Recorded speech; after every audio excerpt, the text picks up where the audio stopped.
Good afternoon, everybody. Can you hear me? Yes, it's on. Working? Okay.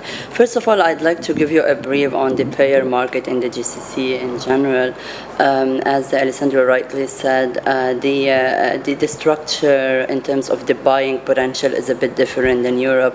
What happens in the GCC is the key buyers of the service are either insurance companies or the governments themselves. The reason is that now there is a rise in the trend of mandatory insurance, which makes each and every resident of the UAE, in as well Saudi, Qatar is on the rise now as well, and many other states. It dictates that each and every resident should have an insurance coverage.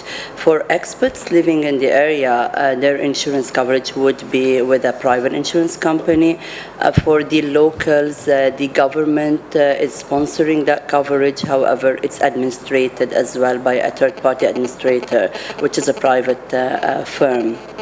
The fact that the key decision maker is the employer or the insurance buyer goes merely to the fact that the insurance, the premium of insurance, is being paid by the employer, which means if you as a provider want to get this business, you have to have the tie-up with the payer of the service. The insured member, of course, can say yes or no to the service provided, but then if you're giving the option with high quality to the insured member, then there will be no problem in having the service being done in Italy, any part of Europe as well. There is, however, a common concern that all of these buyers have, which is the price. If we talk about the GCC, and you said now they're changing their strategy, I can assure you that in spite of the change or the intention to change the strategy, it's still not, there is still a huge potential of outgoing cases or outbound cases. The reason is that the cost of medical services in the UAE and other GCC countries is too high. So I could say that the cost of services in Europe is considered to be a little bit lower. Yes, of course, more business could be secured to this part of the world if the cost is reduced more. And so there is still a huge potential to get business from the GCC, of course. Their concerns would be, specifically now with the rise of mandatory insurance, because the loss ratio, or what we call technically the claim utilization for a policy, if a policyholder pays 1 million dirhams for a premium as a policy, and then the claim utilization exceeds 800,000 dirhams, there is a loss in that. So what they're keen at securing is securing good quality of service as insurers and as government as well as payers. However, reducing the cost to the minimum to make the mandatory insurance sustainable for the long term. So that's a strategy that has been put in place. There are different stakeholders that need to come to the picture to ensure that the mandatory insurance is sustainable for the long term. And this is where we as consultants see a huge potential for Italy and other European markets. Germany, for example, has been offering services at a lower rate, slightly lower rate than Dubai's medical providers' rates. And that's a different, there are many reasons to that which we can go into now. But the point is to inform you that there is potential business in that market. What are the main concerns of people living in that area? Quality is of a big concern. Of course, it comes number one. I'll have to tell you, for all payers, even insurance payers, quality comes as number one, because no insurance payer wants to pay for the service twice, for sure. So they need to know that this treatment has been taken with the best quality terms possible. Having said that, it's very important to have international accreditations as hospitals. I've met with most of the hospitals, all of them, and what I've noticed is that very few are having international accreditations.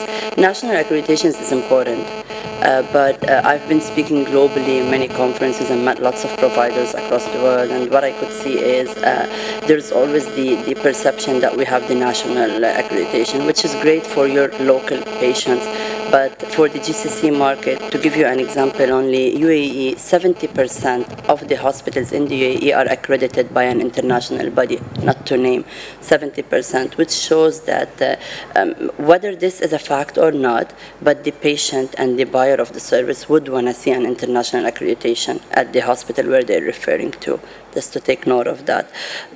Secondly, being a European destination is an advantage because normally, whether expats or GCC locals, they have a preference to go to a European destination than any other destination. So that's a plus for the Italian providers.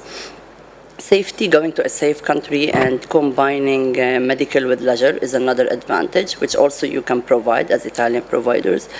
The easy visa protocols, I would say that it's for residents in as well, so UAE visa holders in as well as locals, not only UAE, GCC. It is easy to get a Schengen visa, so that's again an advantage. As I said, accreditation is a key thing, and I urge you to look into that. Although we know that the national accreditation is of a very high standard, but still, if you want to please your client, you have to offer them what they're asking for. The cost remains to be a concern. So the way I would suggest, if you're interested in insurance business, you need to make sure that you design packages, first of all. Don't go for fee-for-service. It's not going to work out. You have to design packages. Cost estimate, the process for setting a cost estimate gets too complicated and takes time. So for a smoother process, create design packages and propose this to insurers. And ensure that your packages are at a slightly lower margin than that of the GCC. It's not hard though, because I'm telling you that GCC medical services, the rate or the prices is too high. So you can, I'm sure you can manage. And I have a gut feeling that from what I've seen as well, and I got feeling a company that your prices are already a bit on the lower side compared to UAE market. It's true that if you have an agreement with an insurer, we had one of the key providers yesterday telling us that I have an agreement with few insurers on direct billing, yet I'm not getting business. That's true. Again, there is a challenge. If you sign an agreement, we call it an empanelment, direct billing empanelment agreement with an insurer or with the government as a buyer, do not expect that the business is going to come to you without any further efforts. That's not going to happen, specifically with insurers. The reason is, as an insurer, they have thousands of providers impaneled with them. So to give a business to this provider and not that, it's not an easy matter. From a strategic point of view, this would create a conflict of interest or preferring one provider to the other. What we recommend here is going through a party or a consultant, and that's what we do normally at Be Sure, where they have strong relationship with insurers and with the buyers, and they have contracts with the employers, the big employers in the region as well. So buyers, insurers would like you to recommend the service to their insured member. However, by law, and as the policy and the table of benefits of the insurance policy, they are not and they cannot say go to that provider and not this provider. So they leave it to a third party to recommend to the patient what is the best option. It's always good to consider a third party here, and a party that the insured member considers as an objective party giving the advice. That is what we do when we have these contracts with big employers. What happens is, again, we define providers as per centers of excellences. It might be one of the best hospitals in your region. However, they are multi-specialty hospitals. They're good in all specialties, but they don't really have one center of excellence. I don't see that provider as potential for medical tourism. The way to be a leader in medical tourism is to have a niche center of excellence, and you have to promote that center of excellence specifically to the buyers. We're happy to help. We're happy to look at your centers of excellences, and that's what we're here to do, and create a network of these providers whom we would recommend to our clients as employers, and at the end of the day get the insurance approval. So whether you are on direct billing contract with the insurer or not, you can still get the business. The process of having the approval guarantee of payment, getting the insurer as the payer, can be done through a party like Be Sure. Another part that I found very interesting here, and it's a great focus as well, which is an initiative that insurers would be interested in, any buyer in the world would be interested in, is to focus on wellness or preventive checkups. Yes, preventive checkups by law, even in your healthcare, national healthcare system, or whether here or in the GCC by law, it's not covered by insurers. But we take it from an approach that these preventive checkups are going to reduce the probability of acute cases, are going to reduce the high loss ratio later on for the end user. So what we do is we design with providers preventive checkup packages, and we promote it to employers, basically. Employers are interested in that because at the end, if they invest in such a program, the ROI is high, since this is going to reduce their high loss ratio for the next year, thereby reducing their insurance premium, thereby there is a huge return on investment. Thermal wellness, thermal tourism is again another great potential for those of you who are managing such facilities. So this again, all of these approaches would contribute to the overall well-being of insured members, thereby would be a key interest for employers, insurance buyers, and the government, since these are all the key stakeholders in the insurance fund in the UAE as well as GCC. I hope that was beneficial for all of you. Thank you. Lots of topics. One of that, which I would like just to take a peek, because there were so many, is that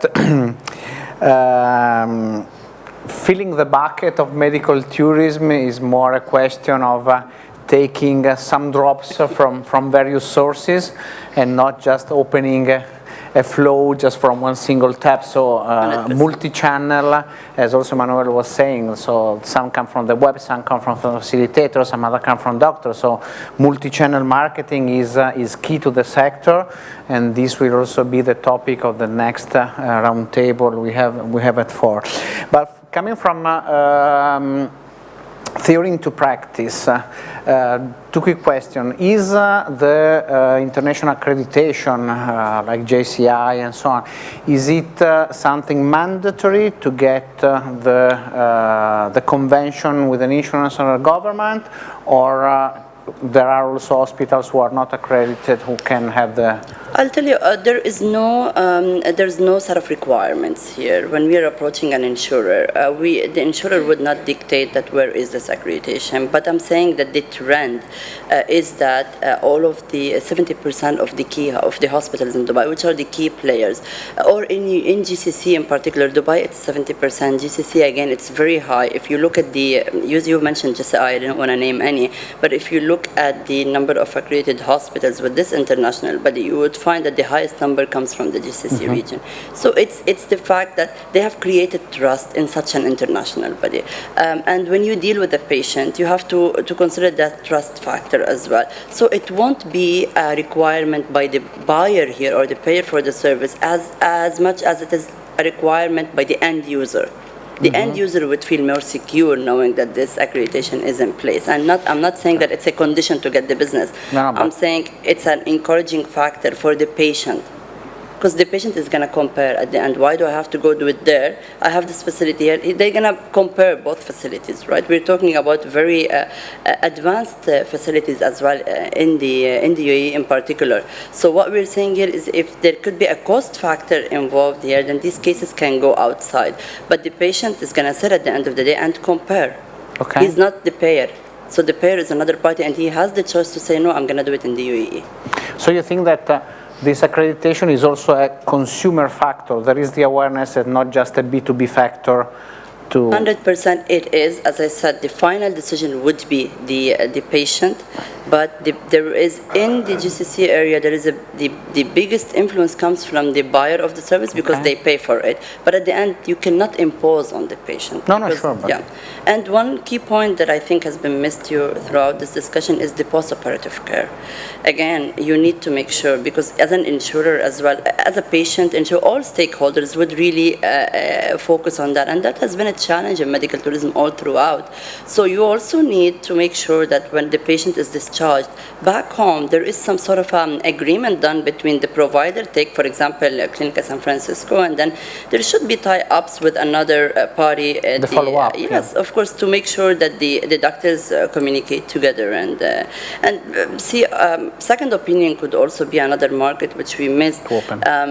Also, second opinion through telemedicine, and that's something that we do as well. And it's important to encourage providers to contract not only on second opinion directly with the patients, but through the telemedicine providers who promote this service. That's another potential business for providers. And Deborah and Claire, I just wanted to ask if in your markets the accreditation is key to the patients and if it is a selling point. I fully agree with Nada about the accreditation, and I think more and more, as medical tourism continues to grow as an industry, patients are becoming more discerning on what to look for. So on this point, I'm fully in agreement. I was wondering, however, if you think that the patients make a distinction between accreditation, which is about the facilities and the hospital and the processes, and certification. Because nowadays what we are seeing, and for instance the strategy of Turkey has been quite incredible in this regard, driven by the government, where the government has actually sponsored 50% of the investment done by the clinics in actually receiving certification as a medical tourism facility on top of the accreditation, in order to make sure that the country is prepared. And I think this is the type of awareness. So I was wondering whether it's just accreditation or also certification that clients look for. See, accreditation is an important. Initially, you need to have the international accreditation. Then, secondly, is if you want to have a competitive advantage to others as a provider, then you need to have accreditation such as TIMOS or GHA Global Health. That's a competitive advantage by all means. But till now, the awareness created is about the international, like GCI as an accreditation. In a few years, we would expect that the trend would be that patients would say, okay, GCI, now it's common, everybody's having that. So tell me, and GCI is more into quality, whereas the others are more into handling medical tourism. So both, if you ask me as a provider, we definitely want to see on our network providers having both. But at least let's start with the international accreditation, because in Turkey, as you've mentioned, and even here, you would find that there's more focus on the national health accreditation, right? Absolutely. Yes, accreditation. Also, we were talking in the opening session yesterday of how medical tourism can be an asset for economic and scientific growth.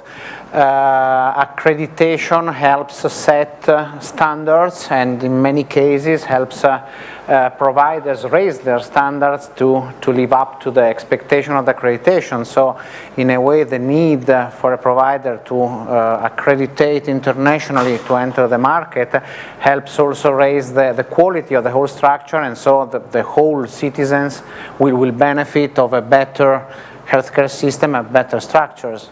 So Deborah, what is your, sorry, you want to say something about? Yeah, this one or this one? Well, there's a lack on defined outcomes. There's a deficiency on quality healthcare indicators.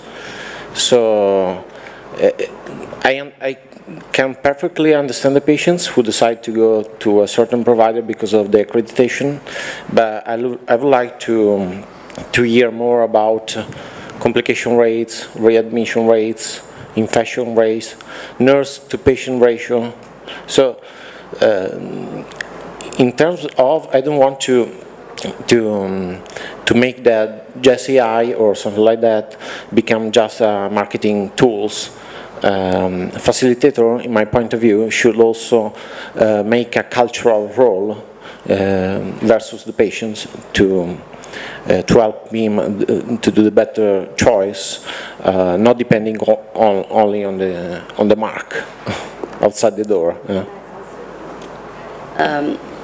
Yes, facilitators play a major role, but as I said, if there is the cultural fact that you have to consider, it's very hard to change the perception. It's not something that can be done overnight. Plus, when you talk about nurse to patient ratio and these operational efficiencies are important, yes, but the end user does not look for that. And this is and this is covered in GCI survey. It's covered in GHA, TIMOS, so it's already part of the survey done by these parties, so that the end user, when he knows that the accreditations are in place, then all of these are answered. Quality, nurse to patient ratio, whether operational or quality efficiencies are part of these surveys. And we're not here to promote any accreditation. As I said, I didn't want to name, but we are just trying to explain to you what is required. You need the business. It's always like that. You need to design something that pleases the end user. No, I agree with Emanuele, because the outcome, which is all the statistics about what happens during the care and afterwards, is a critical KPI, and some countries use it as a key communication factor. In Italy, it's not so common. We do not use, although we have on average excellent outcome rates, as it always often happens with with Italy. We are not so good at communicating them and using them as a key choice factor and as a key marketing factor. So Deborah, in your talking about the patients you deal with? No, it's regarding, we are very good on promoting our healthcare in Italy with the Italians, but nobody knows how good we are in some excellence part, and this is the most difficult thing to do it in the other market, because we think we are the best in health because we are in Italy and we are Italian. That's it. But to promote, it's important to understand what the other country are looking for. So it's important to talk their language, not our language. And as I live in England most of the time, I can tell you that nobody knows about how good we are in doing checkup, because we are really good. I know there are other countries that are good as us, but I took several English people and different other countries, and the English one was really, really astonished about how was the consultant looking about his health deeply and asking for the history of his life or the family, and they're not really used to it, because in England, maybe more people than me knows that is health, that it was one of the best 30 or 45 years ago, but now it's not anymore. And most of the English people like to come here, not just for arts or history, because this is something that it's interesting for them, but they also come because they did find healthcare very, very much interesting and much more personal, personalized on the people, and they really like that, and they are really surprised when they see that. So I think we have to improve the way of communication, also about the GCI and other accreditation, but it's important that we speak their language and promote in the best way. Sure. So Mrs. Fayad has some meetings and she has to leave us, so if somebody has questions for her, I would anticipate the Q&A session, because she won't be at the end for the questions. Are there any questions? No? Okay. So thank you so much for sharing your knowledge, and so I would